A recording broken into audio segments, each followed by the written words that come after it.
Selamat malam, Bapak, Ibu, Saudara-saudari, jemaat yang Tuhan Yesus kasihi. Puji nama Tuhan Yesus, kalau malam ini kita boleh beribadah walaupun secara streaming. Marilah kita mempersiapkan hati kita sebelum kita masuk di dalam ibadah.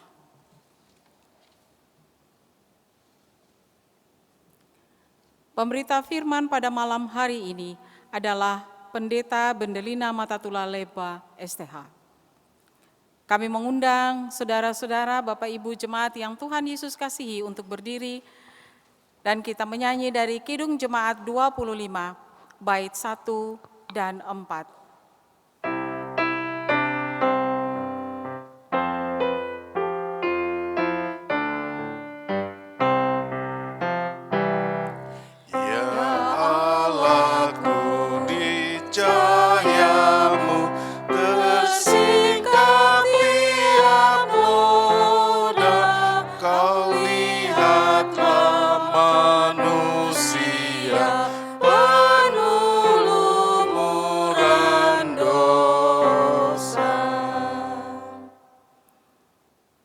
Mari kita berdoa. Ya Allah, Bapa kami yang kami panggil di dalam nama Tuhan kami Yesus Kristus, kami mengucap syukur dan terima kasih oleh karena kasih dan penyertaan Tuhan semata. Malam hari ini kami diizinkan Tuhan untuk beribadah kepadamu. Kami mengucap syukur dan terima kasih kalau kami boleh beribadah malam hari ini, bukan karena kebetulan, bukan pula karena kebiasaan kami, bukan pula karena rutinitas kami, tetapi kami boleh beribadah hanya karena perkenanan Tuhan semata untuk setiap kami malam hari ini. Kami mau menyerahkan hati kami Tuhan, kami menyerahkan keberadaan kami semua malam hari ini. Biarlah Tuhan boleh berkenan atas ibadah kami. Dan jam ini kami serahkan ke dalam tangan Tuhan, biarlah kami semua boleh diberkati melalui pemberitaan firman yang akan disampaikan oleh hamba-Mu. Terima kasih ya Bapa, ampuni dosa dan kesalahan kami, supaya malam hari ini ibadah kami ini boleh berkenan bagi Tuhan. Di dalam nama Tuhan kami Yesus Kristus, kami berdoa dan mengucap syukur. Amin. Saudara-saudara dipersilakan duduk kembali. Kita memuji dari Kidung Jemaat 25 bait yang keempat.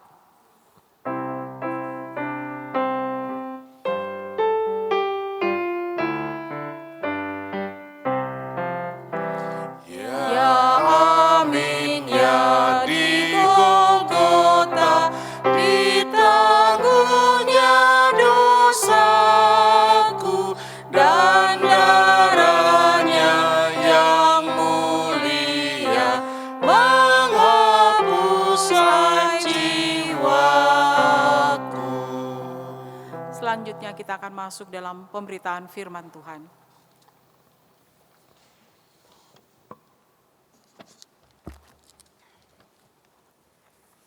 Saudaraku, mari kita siapkan hati dan pikiran kita untuk masuk dalam pemberitaan firman. Sebelumnya kita minta bimbingan Roh Kudus. Kita berdoa. Allah yang Maha Baik, Allah yang memberi kami kesempatan untuk datang beribadah, memuji dan memuliakan akan nama Tuhan. Biarlah memberkati kami dalam pendengaran kami akan firman-Mu. Tuhan, kuasailah kami dengan Roh-Mu yang kudus. Buatlah kami mengerti dan mau melakukan firman-Mu dalam kehidupan beriman. Bersabdalah Tuhan lewat firman-Mu yang kami baca, kami siap untuk mendengar. Amin. Pembacaan firman pada hari ini terambil dari Perjanjian Lama, kitab Hosea pasalnya yang ke-11. Kita akan baca dari ayat 5 sampai ayatnya yang ke-7. Hosea pasal 11 ayat 5 sampai 7. Saudaraku, mari berdiri.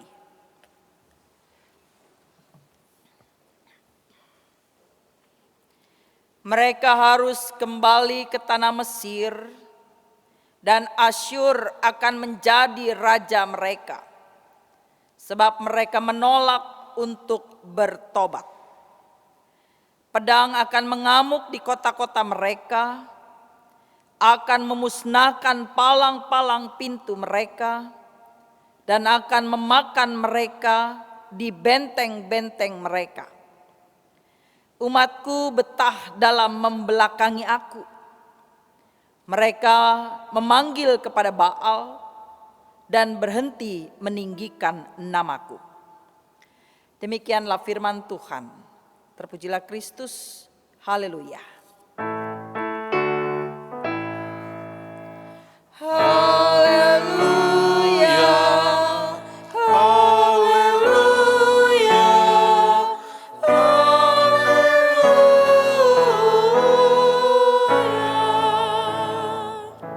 Silakan duduk.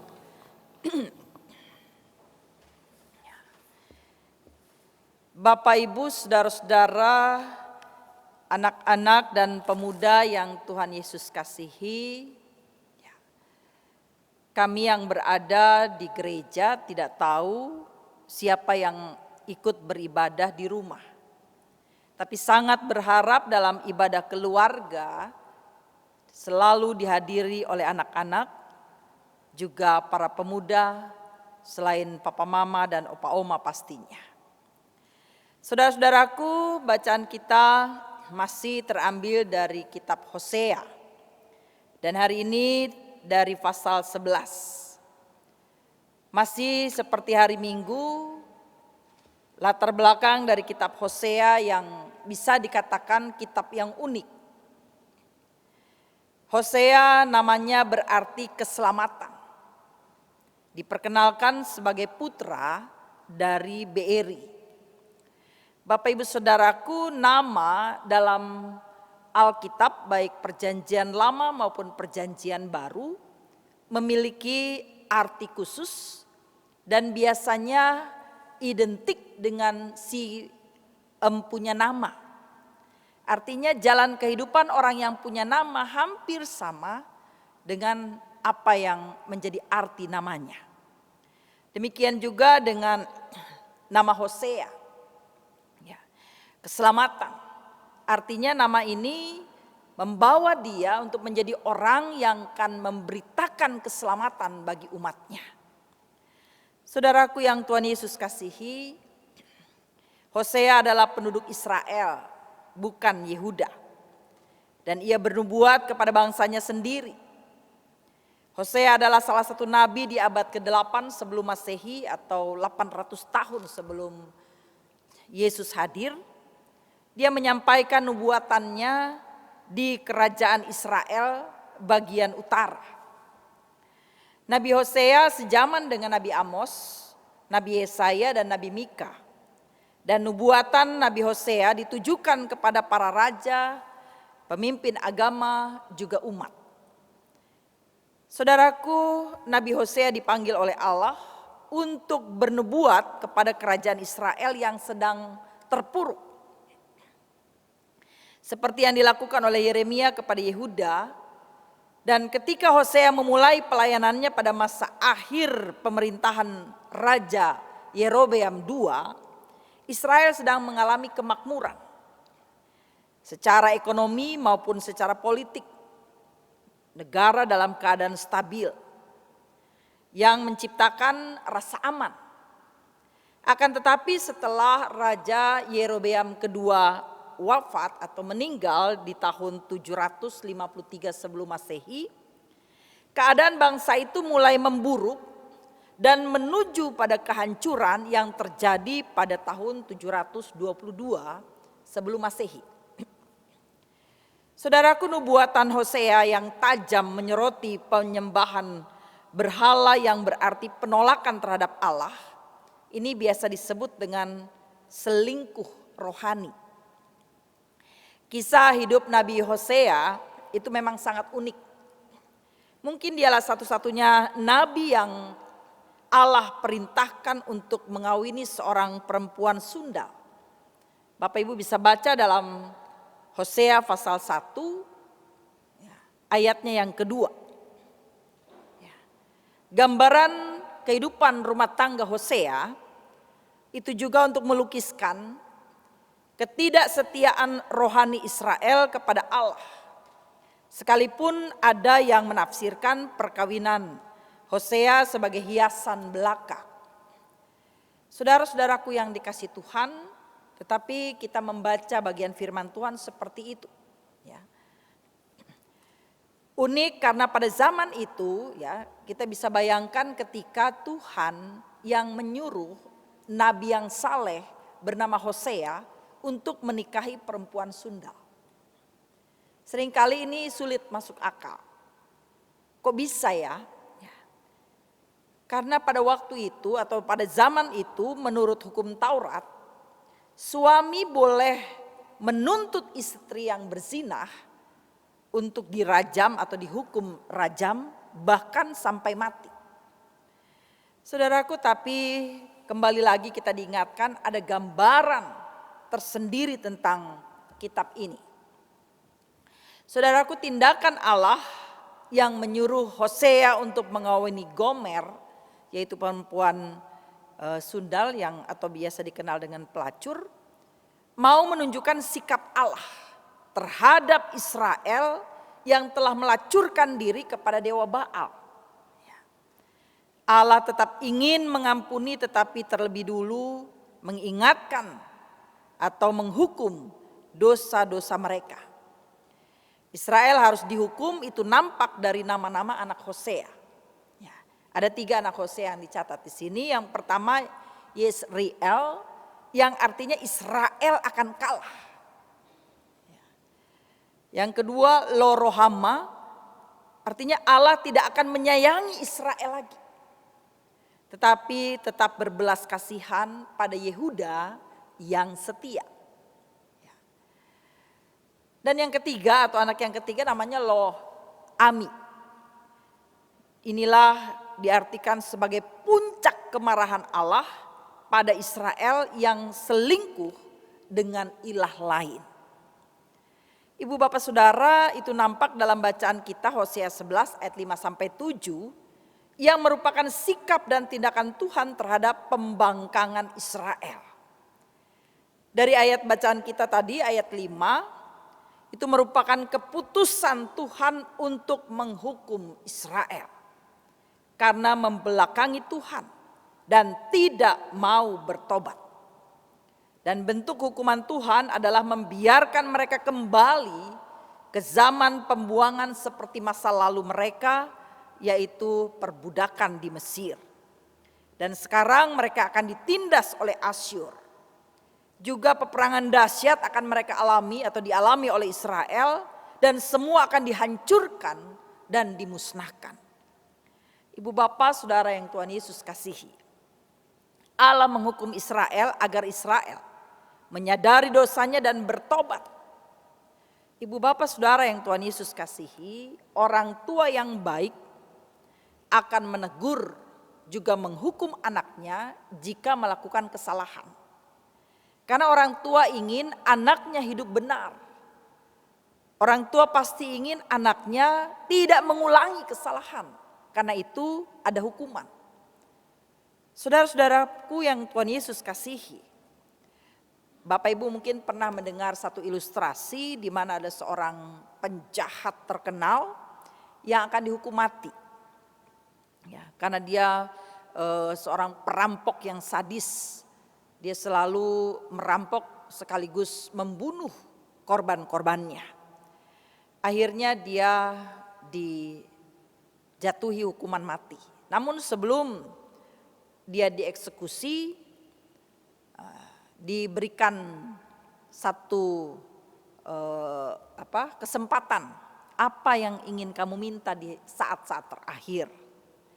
Ternyata yang dia minta adalah ingin berjumpa dengan sang ibu. Orang berpikir, oh pasti ini anak mau minta ampun. Oh pasti anak ini mau melihat ibunya yang terakhir sebagai tanda cintanya pada orang tua. Bapak Ibu, ternyata setelah dipertemukan, anak ini langsung memeluk ibunya, Tapi tidak lama kemudian si ibu berteriak dengan keras. Karena ternyata telinga si ibu digigit hampir putus oleh anaknya. Langsung dilerai dan semua orang mengutuk dia. Ini anak nih emang anak tidak tahu diri. Di hari-hari terakhirnya harusnya dia bertobat. Di hari-hari terakhirnya harusnya, di saat-saat terakhirnya harusnya dia menyadari kesalahannya. Dan minta ampun sama Tuhan dan juga ibunya. Tapi dia malah menggigit. Tapi dia langsung berteriak begini. Kalau dulu ketika saya masih kecil, mama memarahi saya ketika saya mencuri tempat pensil teman saya. Mungkin saya tidak seperti ini. Jadi Bapak Ibu Saudaraku, anak ini ternyata dari kecil suka iseng. Tetapi oleh ibunya dianggap itu cuma kenakalan anak-anak. Tidak ditegur. Sehingga itu terus bertumbuh. Sehingga setelah dia besar membunuh, dia pikir itu juga hal yang biasa karena tidak pernah ada larangan. Ibu bapak saudaraku yang dikasih Tuhan, kira-kira seperti itulah ketika kita dibiarkan untuk terus melakukan hal yang jahat. Saudara-saudaraku yang Tuhan Yesus kasihi, dan ini mau mengingatkan kepada kita bahwa Allah menghukum Israel supaya Israel menyadari dosanya dan mau bertobat. Ilustrasi yang orang jahat ini mau mengingatkan kepada kita bahwa teguran itu perlu. Hukuman itu juga penting.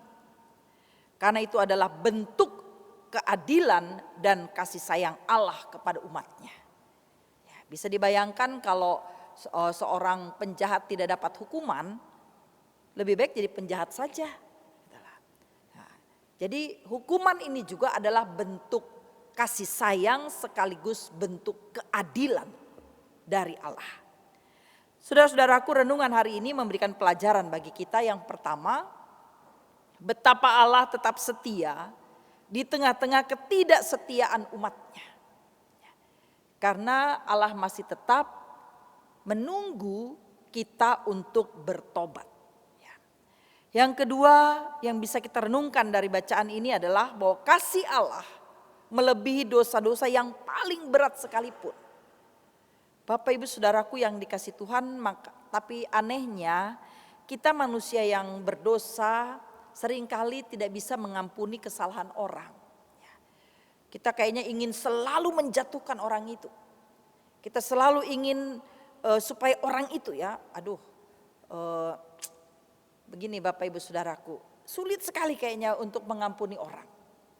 Kita bisa bayangkan Tuhan yang penuh kasih, yang maha suci bisa menerima keadaan kita sebagai manusia biasa yang sering kali melakukan kesalahan. Masa kita yang penuh dosa tidak bisa mengampuni? Ini yang mungkin bisa kita renungkan.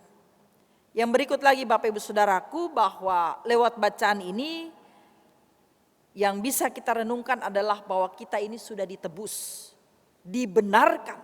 Karena itu jangan sekali-kali lagi menyalibkan Tuhan dengan melakukan hal yang salah.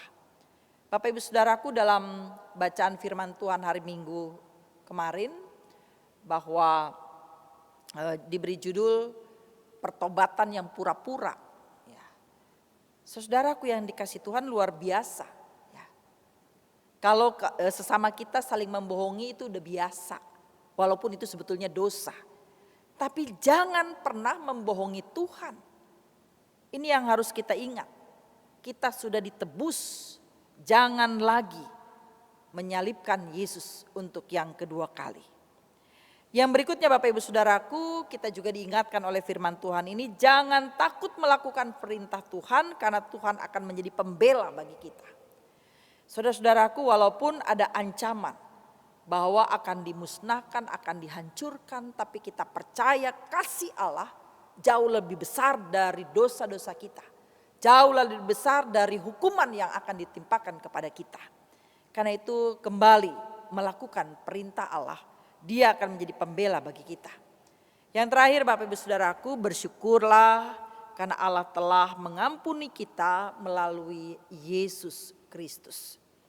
Saudara yang Tuhan Yesus kasihi, di minggu-minggu ini renungan firman Tuhan terus mengingatkan kita untuk bertobat, berbalik, dan dipulihkan.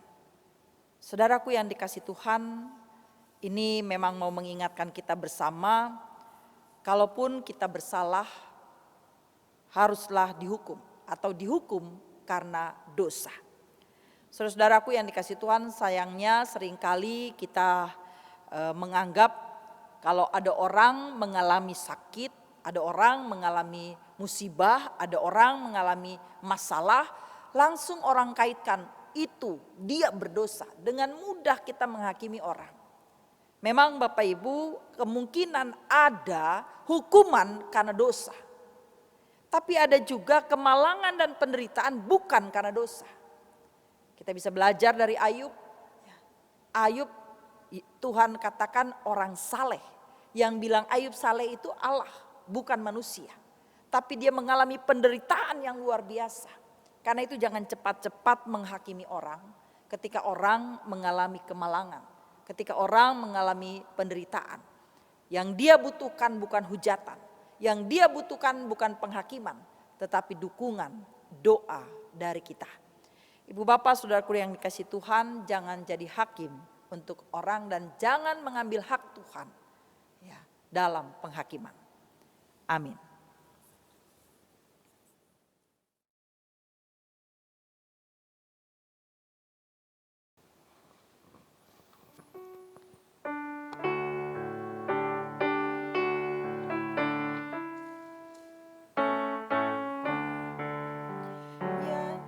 Ya Yesus terkasih, Engkau Tuhanku.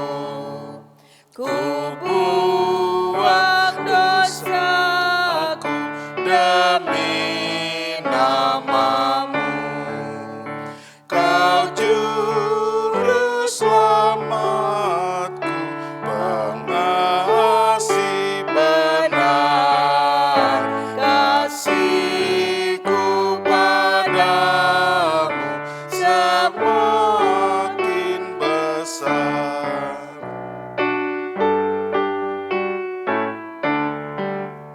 Selama ku hidup, ku puji terus kasih-Mu yang tulus, kekal dan kudus.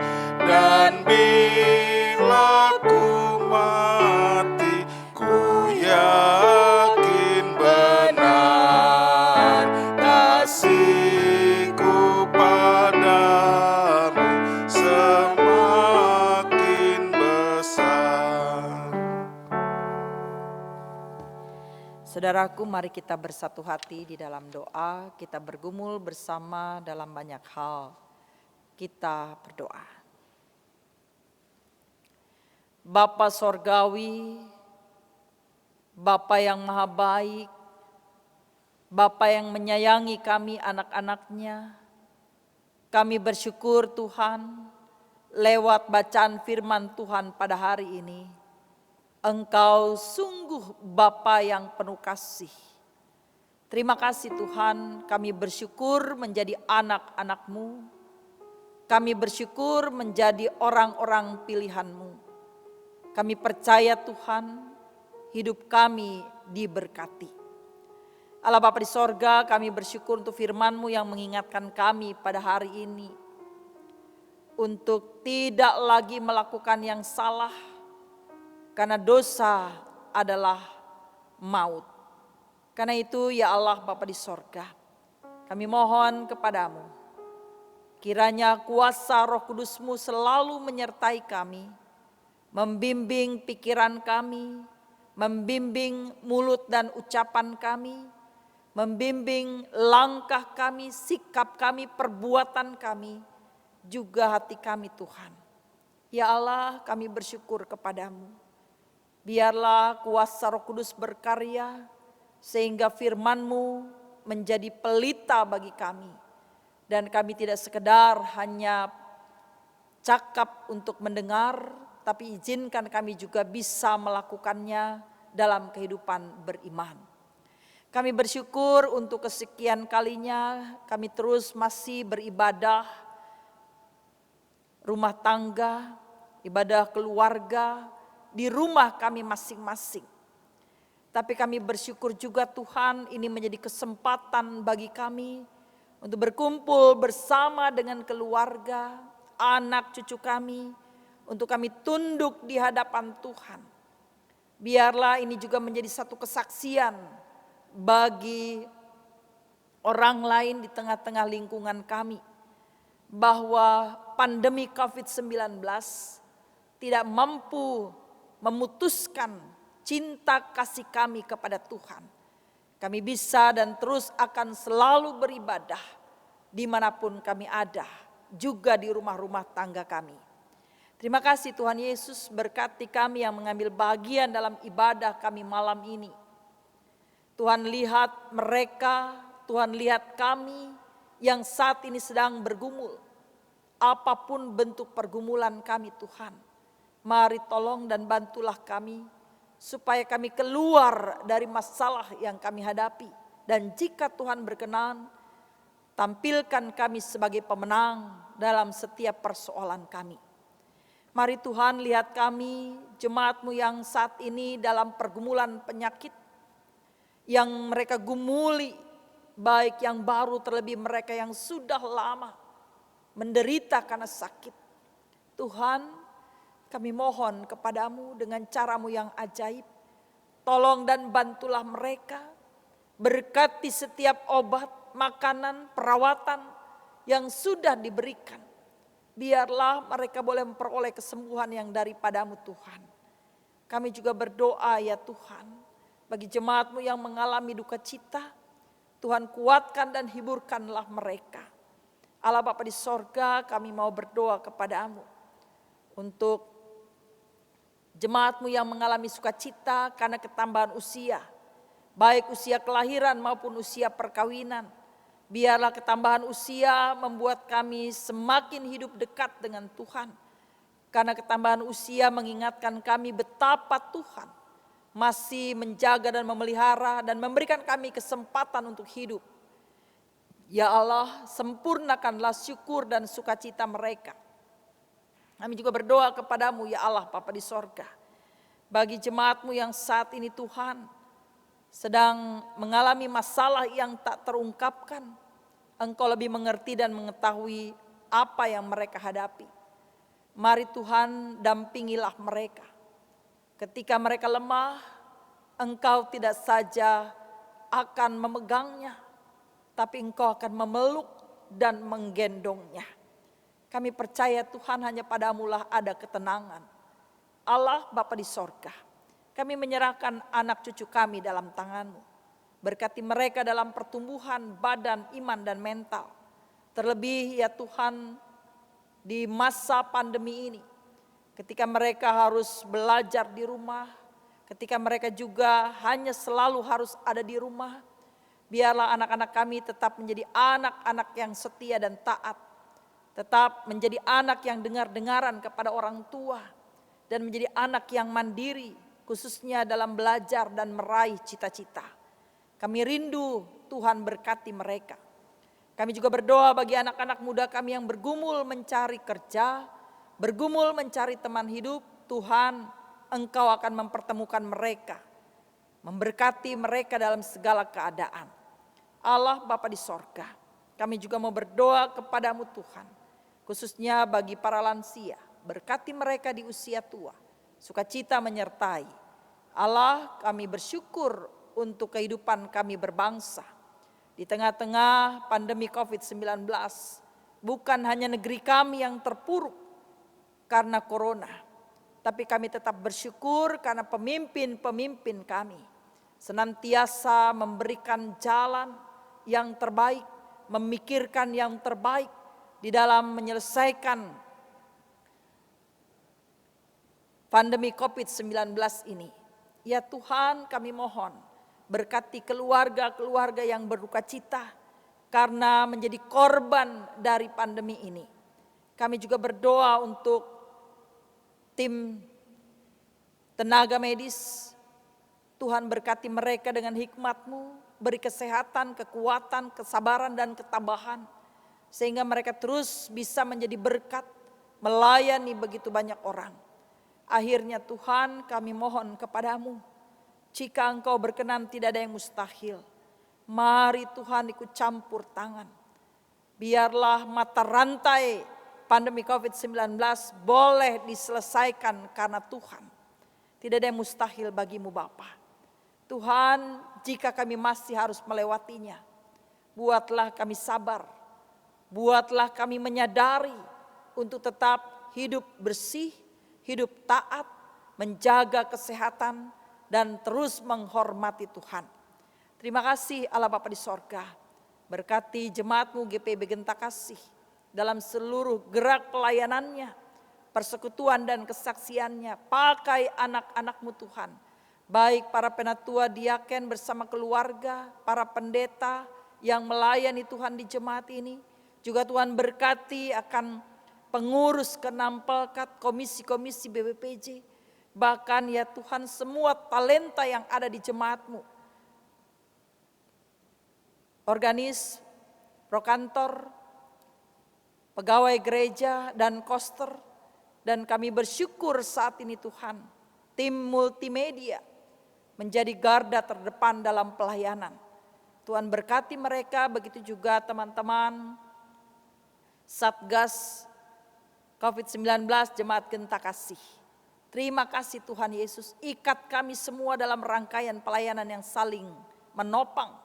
Sehingga lewat pelayanan kami nama Tuhan dipuji dan dimuliakan. Terima kasih Bapa di sorga. Inilah syukur doa kami. Terima dan sempurnakanlah di dalam nama Tuhan Yesus yang mengajar kami berdoa bersama. Bapa kami yang ada di sorga, dikuduskanlah nama-Mu. Datanglah kerajaan-Mu, jadilah kehendak-Mu di bumi seperti di sorga. Berilah kami pada hari ini makanan kami yang secukupnya. Dan ampunilah akan kesalahan kami, seperti kami juga mengampuni orang yang bersalah pada kami. Dan janganlah membawa kami dalam pencobaan, tapi lepaskanlah kami daripada yang jahat. Karena Engkaulah yang mempunyai kerajaan dan kuasa dan kemuliaan sampai selama-lamanya.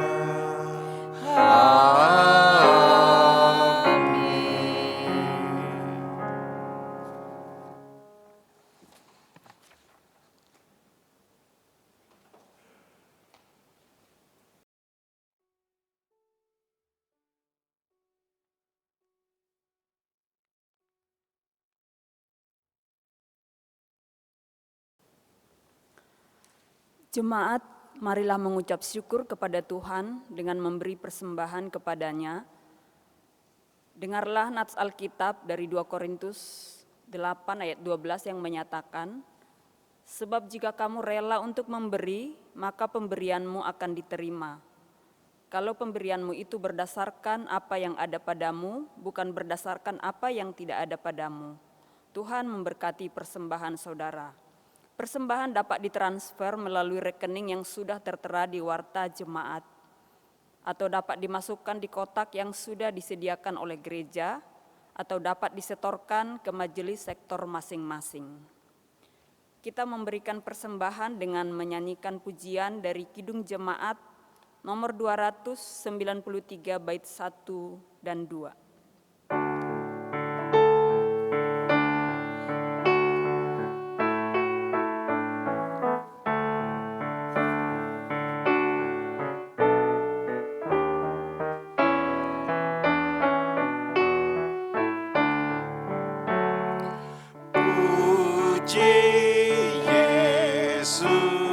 Pujilah Juru Selamat, langit bumi maklumkan kasih-Nya.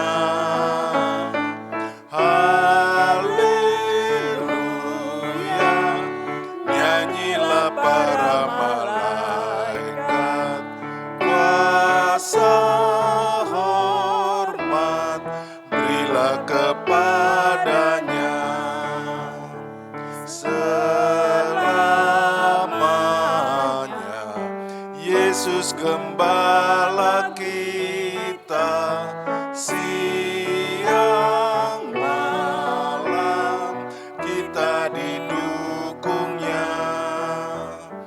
Puji Dia, beritakan keagungannya. Puji Dia, mari bernyanyilah.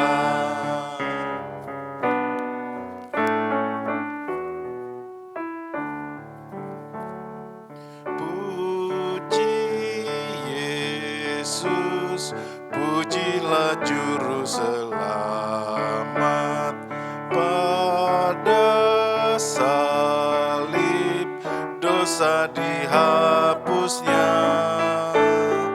Gunung batu dan pengharapan abadi dinyatakan di Bukit Golgota. Haleluya, hilanglah duka cita oleh kuasa kasih setianya. Puji Dia, beritakan keagungannya. Puji Dia, mari bernyanyilah. Jemaat diundang berdiri, kita menyerahkan persembahan ini kepada Tuhan. Kita berdoa. Kembali kami mengucap syukur kepadamu Tuhan Yesus, Allah sumber segala berkat yang memberikan kami kesempatan untuk boleh memberikan persembahan kepada Tuhan yang semuanya ini asalnya daripadamu jua. Kiranya Tuhan berkenan menerima persembahan kami ini, kuduskanlah Tuhan supaya boleh dipakai untuk pelayanan kasih-Mu serta pelebaran kerajaan-Mu di muka bumi ini. Ajarlah kami supaya kami juga mempersembahkan tubuh kami sebagai persembahan yang kudus, yang hidup, yang berkenan di hadapan Tuhan. Sebab itulah yang paling sejati di hadapan-Mu. Terima kasih Tuhan, ini doa kami dalam nama anak-Mu Yesus Kristus kami berdoa. Amin.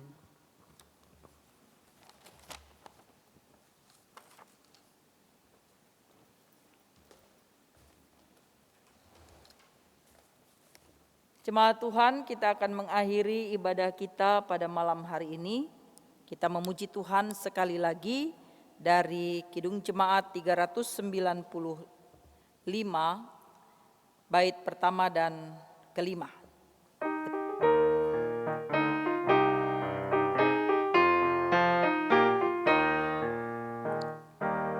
Betapa indah harinya saat ku pilih penebus, alangkah sukacitanya ku memberitakannya terus. Indahlah harinya Yesus membasuh dosaku, ku diajari penebus berjaga dan berdoa terus. Indahlah harinya Yesus membasuh dosaku.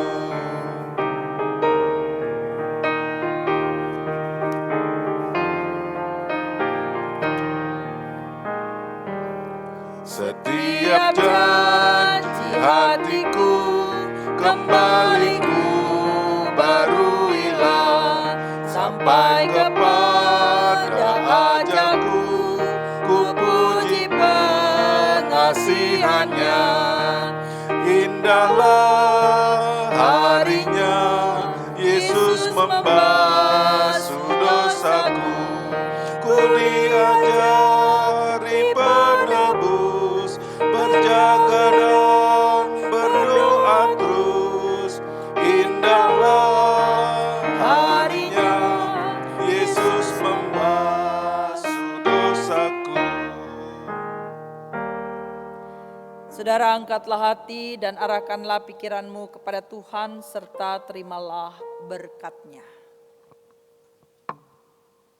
Kasih karunia Tuhan Yesus Kristus, kasih Allah Bapa, dan persekutuan Roh Kudus menyertai kamu sekalian.